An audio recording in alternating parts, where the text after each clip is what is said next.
2013, relentless rain in Buenos Aires.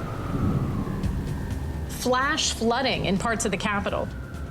Chaos in a city of 3 million and over 13 million in the area. Thousands of houses are flooded like the Zelada's home. Se inundó todo, el auto, los equipos de música, papeles importantes. Todo lo que se puedas imaginar se llenó de agua. But that was considered lucky. Almost 100 people died in the region during the 2013 deluge. Located at the mouth of Rio de la Plata, flooding has historically been an issue in Buenos Aires. 9 underground rivers run beneath the city, and aging infrastructure, drainage channels clogged with garbage, and a dense population don't help.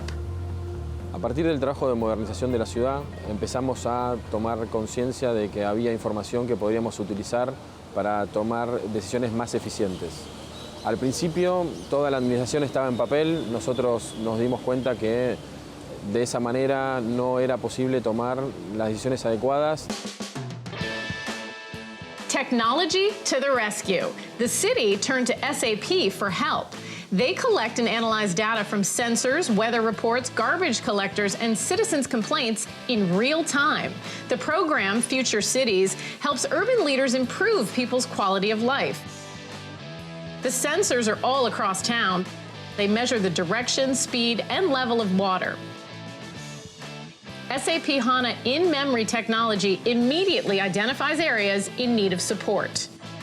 Es muy importante disponer de información de tiempo real en situaciones de emergencia urbana para tomar las medidas inmediatamente.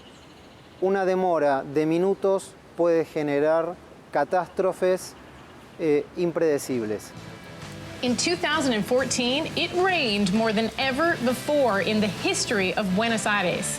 But this time, the rain didn't rule. The city, flood-free.